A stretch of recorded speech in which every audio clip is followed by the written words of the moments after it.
H D. ಕೋಟೆ ಪಟ್ಟಣದಲ್ಲಿ ಭಾರತ ರಾಷ್ಟ್ರೀಯ ವಿದ್ಯಾರ್ಥಿ ಒಕ್ಕೂಟದ ವತಿಯಿಂದ ವಿದ್ಯಾರ್ಥಿಗಳ ವಿವಿಧ ಬೇಡಿಕೆ ಈಡೇರಿಸಲು ಒತ್ತಾಯಿಸಿ ಪ್ರತಿಭಟನಾ ಮೆರವಣಿಗೆ ನಡೆಯಿತು. ಮೆರವಣಿಗೆ ಪಟ್ಟಣದ ಗದ್ದಿಗೆ ವೃತ್ತದಿಂದ ಹುಣಸೂರು ಬೇಗೂರು ರಸ್ತೆಯಲ್ಲಿ ಸಾಗಿ ನಂತರ ತಾಲೂಕು ಆಡಳಿತ ಸೌಧದ ಎದುರು ಜಮಾಯಿಸಿ ಸರ್ಕಾರದ ವಿರುದ್ಧ ಘೋಷಣೆಗಳನ್ನು ಕೂಗಿದರು. ಬಿಜೆಪಿ ಸರ್ಕಾರ ಆಡಳಿತಕ್ಕೆ ಬಂದ ನಂತರ ಜನಸಾಮಾನ್ಯರ ಬದುಕು ಅತಂತ್ರವಾಗಿದೆ. ಅದರಲ್ಲೂ ವಿದ್ಯಾರ್ಥಿಗಳ ವಿದ್ಯಾಭ್ಯಾಸಕ್ಕೆ ತೊಂದರೆಯಾಗಿದ್ದರೂ ಸರ್ಕಾರ ಕಿವಿ ಮೂಗು ಇಲ್ಲದ ರೀತಿಯಲ್ಲಿ ವರ್ತನೆ ಮಾಡುತ್ತಿದೆ ಎಂದು ಸರ್ಕಾರದ ವಿರುದ್ಧ ಆಕ್ರೋಶ ವ್ಯಕ್ತಪಡಿಸಿದರು. ಪ್ರಸ್ತುತ ಸಾಲಿನಲ್ಲಿ ಲಕ್ಷಾಂತರ ವಿದ್ಯಾರ್ಥಿಗಳು ಪರೀಕ್ಷೆ ಬರೆದಿದ್ದಾರೆ. ಆದರೆ ಫಲಿತಾಂಶ ವಿಳಂಬ ಮಾಡಿದ್ರಿಂದ ವಿದ್ಯಾರ್ಥಿಗಳ ಮುಂದಿನ ವಿದ್ಯಾಭ್ಯಾಸಕ್ಕೆ ತೊಂದರೆಯಾಗಿದೆ. ಈ ಹಿಂದೆ ಸರ್ಕಾರದ ವತಿಯಿಂದ ವಿದ್ಯಾರ್ಥಿಗಳಿಗೆ ಉಚಿತ ಬಸ್ ಪಾಸ್ ಸೌಲಭ್ಯ ವ್ಯವಸ್ಥೆ ಇತ್ತು. ಆದರೆ ಬಿಜೆಪಿ ಸರ್ಕಾರ ಆಡಳಿತಕ್ಕೆ ಬಂದ ನಂತರ ರದ್ದು ಮಾಡಿದೆ. ಪರಿಶಿಷ್ಟ ಜಾತಿ, ಪರಿಶಿಷ್ಟ ವರ್ಗದ ಹಾಗೂ ಹಿಂದುಳಿದ ವರ್ಗಗಳ 60% ವಿದ್ಯಾರ್ಥಿಗಳಿಗೆ ಇನ್ನೂ ಕೂಡ ವಿದ್ಯಾರ್ಥಿ ವೇತನ ಬಿಡುಗಡೆ ಮಾಡಿಲ್ಲ.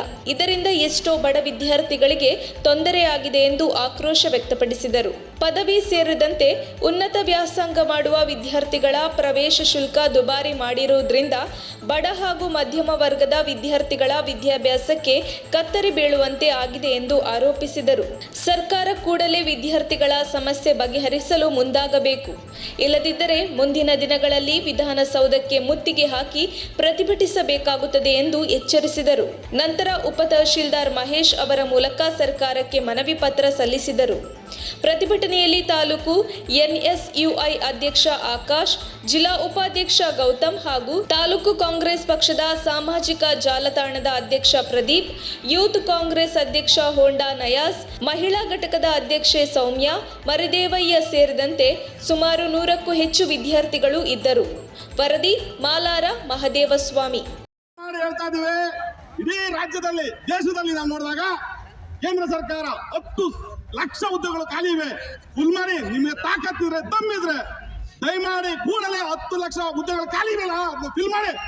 ಹಾಗೆ ಈ ನಮ್ಮ ರಾಜ್ಯ ಸರ್ಕಾರ ಹೇಳ್ತಿತ್ತು, ಯಾರೋ ನಮ್ಮ ಬೊಮ್ಮಾಯಿ ಅವರು ಹೇಳ್ತಾರೆ ಏನಂದ್ರೆ, ತಾಕತ್ತಿದ್ಯಾ ದಮ್ಮಿದ್ಯಾ ಅನ್ನೋ ಪದಗಳನ್ನ ಮಾತಾಡ್ತಾರೆ ಅವರು.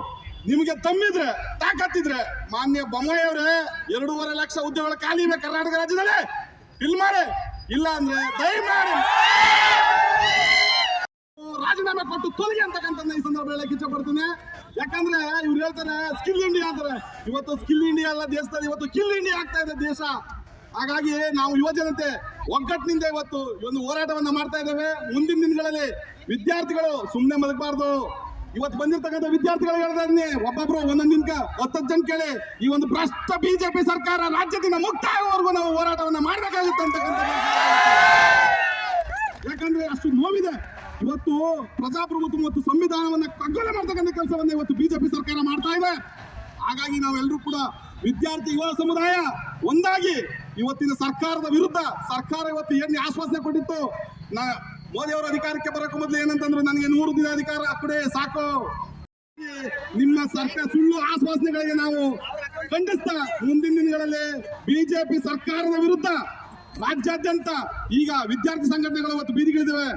ಹಿಂದಿನ ದಿನಗಳಲ್ಲಿ ನಾವು ನೋಡಿದಾಗ ಹಿಂದೆ ಅನೇಕ ಸಂಘಟನೆಗಳು, ಯಾಕಂದ್ರೆ ಕಾರ್ಮಿಕ ಸಂಘಟನೆಗಳು ಬೀದಿಗಿಳಿದೋ ಮತ್ತೆ ರೈತ ಸಂಘಟನೆಗಳು 1 ವರ್ಷಗಳ ಕಾಲ ಹೋರಾಟವನ್ನ ಮಾಡಿದವು. ಹಾಗಾಗಿ ಇನ್ನು ಮುಂದಿನ ದಿನಗಳಲ್ಲಿ ವಿದ್ಯಾರ್ಥಿ ಸಂಘಟನೆಗಳು ನಿಮ್ಮ ಸರ್ಕಾರದ ವಿರುದ್ಧ ಉಗ್ರವಾದಂತ ಹೋರಾಟವನ್ನ ಮಾಡಿ ನಿಮ್ಮ ಸರ್ಕಾರವನ್ನ ರಾಜ್ಯದಿಂದ ಮುಕ್ತ ಮಾಡ್ತಕ್ಕಂಥ ಕೆಲಸವನ್ನ ನಾವು ಮಾಡ್ತೇವೆ ಅಂತಕ್ಕಂಥ ಈ ಸಂದರ್ಭ ಹೇಳ್ತಾ, ನಾವು ಇವಾಗ ಸೆಕೆಂಡ್ ಇಯರ್ ಬಂದಿರತಕ್ಕಂಥ ವಿದ್ಯಾರ್ಥಿಗಳ ಫಲಿತಾಂಶ ಫಸ್ಟ್ ಸೆಮ್ ರಿಸಲ್ಟ್ ಇವಾಗ ಬಂದಿದೆ. ಯಾರಿಗೂ ಸಹ ಸ್ಕಾಲರ್ಶಿಪ್ 100% ಸ್ಕಾಲರ್ಶಿಪ್ ಯಾರಿಗೂ ಬಂದಿಲ್ಲ. ಎಲ್ಲರಿಗೂ ಸಹ 60% ಸ್ಕಾಲರ್ಶಿಪ್ ಬಂದಿದೆ. ಇನ್ನೂ 40% ಸ್ಕಾಲರ್ಶಿಪ್ ಬರಬೇಕು. ಹಾಗೆಯೇ ಎಲ್ಲರಿಗೂ ಗ್ರಾಮೀಣ ಪ್ರದೇಶದಿಂದ ಬರ್ತಕ್ಕಂಥ ವಿದ್ಯಾರ್ಥಿಗಳಿಗೆ ಬಸ್ನ ಸೌಲಭ್ಯ ಬಹಳ ಮುಖ್ಯ.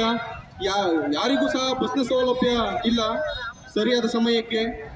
ಎಚ್.ಡಿ. ಕೋಟೆ ದಂಡಾಧಿಕಾರಿಗಳ ಮುಖಾಂತರ ಮುಖ್ಯಮಂತ್ರಿಗಳಿಗೆ, ಮಾನ್ಯರೇ, ವಿಷಯ ವಿದ್ಯಾರ್ಥಿಗಳ ವಿವಿಧ ಸಮಸ್ಯೆಗಳನ್ನು ಬಗೆಹರಿಸಲು ಕೋರಿ ಈ ಮೇಲ್ಕಂಡ ವಿಷಯಕ್ಕೆ ಸಂಬಂಧಿಸಿದಂತೆ ದಿನಾಂಕ ಡಿಸೆಂಬರ್ 17ರಂದು ಎನ್ಎಸ್ಒನ ರಾಜ್ಯಾಧ್ಯಕ್ಷರಾದ ಕೀರ್ತಿ ಗಣೇಶ್ರವರು ವಿದ್ಯಾರ್ಥಿಗಳ ವಿವಿಧ ಸಮಸ್ಯೆಗಳಾದ ಪರೀಕ್ಷಾ ಫಲಿತಾಂಶ ವಿಳಂಬ,